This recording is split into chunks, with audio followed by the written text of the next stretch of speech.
বিসমিল্লাহির রহমানির রহিম। আসসালামু আলাইকুম ওয়া রাহমাতুল্লাহ।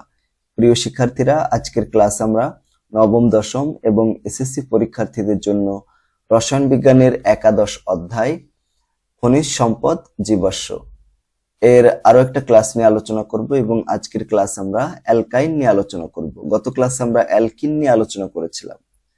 তো প্রথমে আমরা জেনে নেব অ্যালকাইন কাকে বলা হয় বা অ্যালকাইন কি। দেখো, অ্যালকিনের ক্ষেত্রে আমরা পড়েছিলাম যে সকল জৈব যৌগে অন্তত কার্বন কার্বন একটি দ্বিবন্ধন থাকবে, আর অ্যালকাইনের ক্ষেত্রে সবকিছু সেম, কিন্তু এখানে ত্রিবন্ধন থাকবে, কার্বন কার্বন ত্রিবন্ধন থাকবে। যদি কোনো জৈব যৌগের কার্বন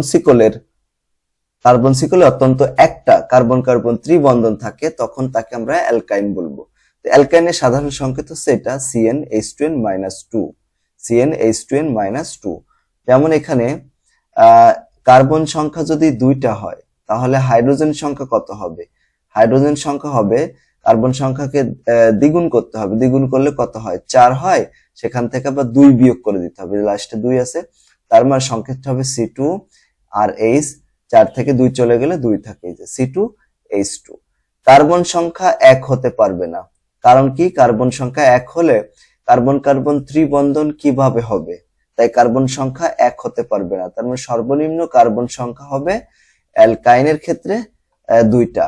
যেমন আমরা অ্যালকিনের ক্ষেত্রেও দেখেছিলাম যে সর্বনিম্ন কার্বন সংখ্যা হয়েছিল 2টা, এর ক্ষেত্রেও 2টা হবে। আচ্ছা, অ্যালকাইনের বৈশিষ্ট্য কি? অ্যালকাইনের বৈশিষ্ট্য হচ্ছে কার্বন কার্বন ত্রিবন্ধন থাকতে হবে অন্তত একটি। তারপর এটা একটা অসম্পৃক্ত হাইড্রোকার্বন। যেহেতু কার্বন কার্বন ত্রিবন্ধন আছে, আমরা জানি কার্বন কার্বন দ্বিবন্ধন এবং কার্বন কার্বন ত্রিবন্ধন থাকলে সেগুলোকে কি বলা হয়? সেগুলোকে বলা হয় অসম্পৃক্ত হাইড্রোকার্বন। তো এটা একটা অসম্পৃক্ত হাইড্রোকার্বন হবে। সাধারণ সংকেত হবে CnH2n-2, যেটা একটু আগে আমরা দেখলাম। আর ক্ষুদ্রতম যে সদস্য রয়েছে সেটা হচ্ছে ইথাইন বা অ্যাসিটিলিন, যেটাকে আমরা বলি।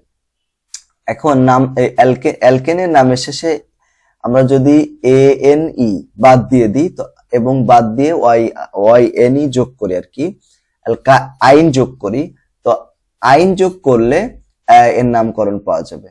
আচ্ছা, তো এর কয়েকটা ভূত যে ধর্ম সেটা আমরা দেখলাম। এখন আমরা নামকরণ দেখবো। যেমন দেখো, এটার নাম কি হবে? কার্বন সংখ্যা কয়টা আছে? এখানে 2টা।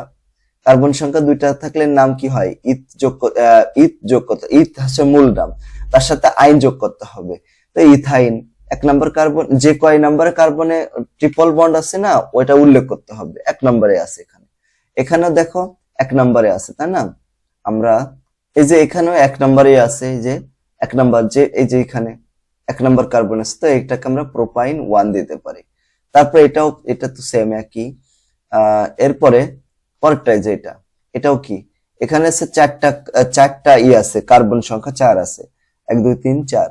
তো 4 নম্বরে থাকলে এটার নাম হবে কি? বিউট প্লাস আইন, বিউটাইন। কিন্তু এখানে কয় নম্বরে? ট্রিপল বন্ড আছে, 1 2 3 4, তাহলে 2 নম্বরে যে পাঁচটাই নামকরণ করি, ঠিক আছে, এই যে তাহলে বিউটাইন 2 হবে।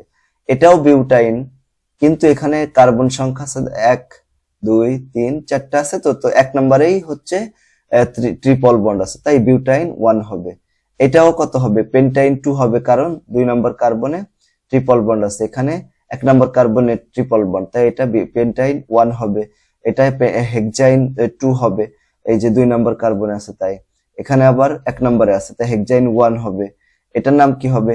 হেপটাইন 2, মানে 2 নম্বর কার্বনে ট্রিপল বন্ড আছে, এই জন্য। আমরা নামকরণ শেষ করে ফেললাম। এখন অ্যালকাইন কিভাবে প্রস্তুত করা যায়?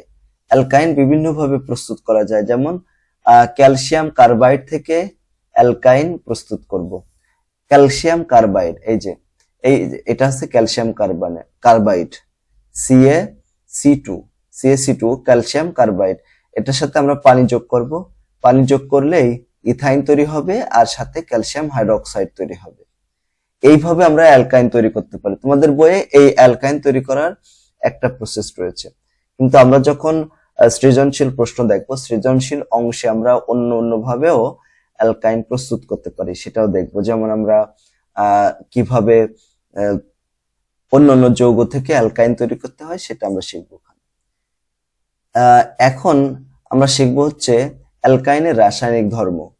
অ্যালকাইনের রাসায়নিক ধর্ম মানে কি, বিভিন্ন রিয়েজেন্টের সাথে এরা কিরকম আচরণ করে বা কিরকম বিক্রিয়া করে। যেমন পানির সাথে কিভাবে বিক্রিয়া করবে, পানির সাথে বিক্রিয়া করে কি তৈরি করবে। যেমন দেখো 80°C তাপমাত্রা ইথাইনের মধ্যে 20% সালফিউরিক অ্যাসিড এবং 2% যদি মার্কিউরিক সালফেট যোগ করা হয় তখন ইথানল তৈরি হবে, মানে অ্যালডিহাইড তৈরি হবে।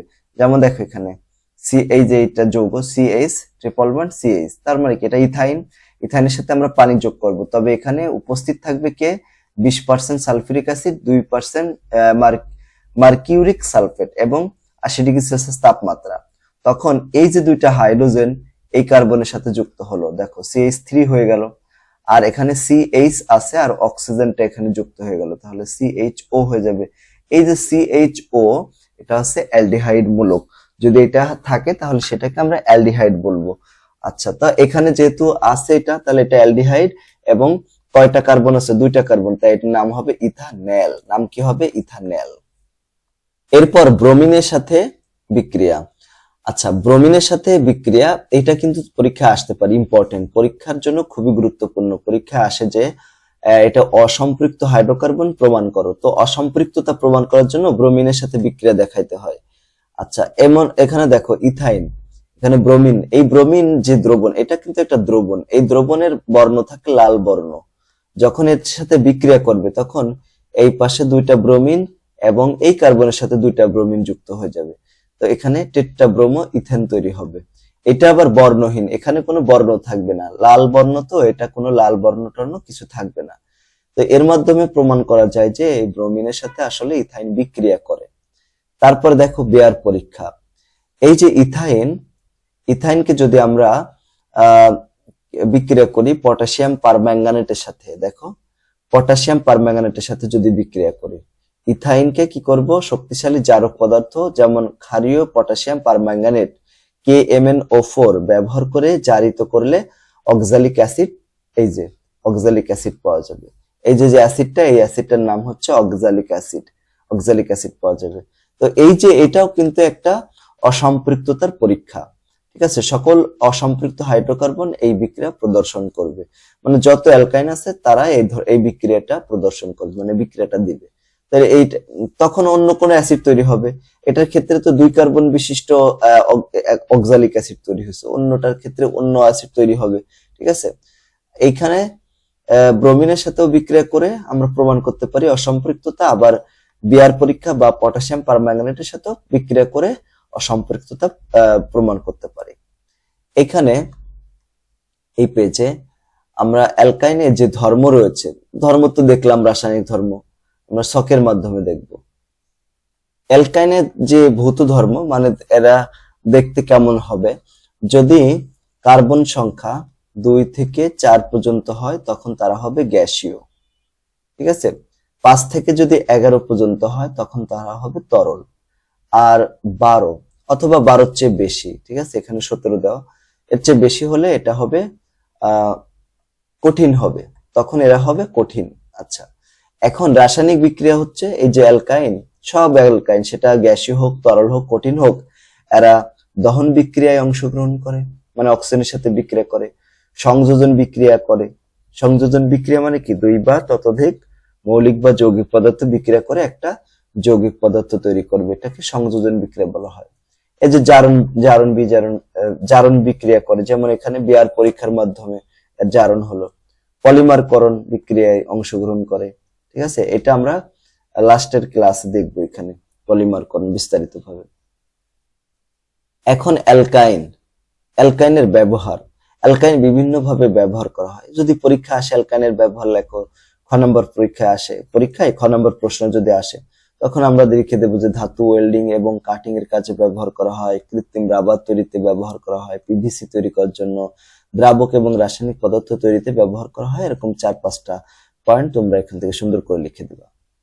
এখন দেখো খুবই গুরুত্বপূর্ণ একটা বিষয়, অ্যালকিন এবং অ্যালকাইনের মধ্যে পার্থক্য, মানে 3টা গ্রুপের মধ্যে কি কি পার্থক্য রয়েছে। যেমন দেখো এখানে অ্যালকেন একক কার্বন কার্বন একক বন্ধন থাকে, এখানে ডাবল বন্ড থাকে, এখানে ট্রিপল বন্ড বা ত্রিবন্ধন থাকে।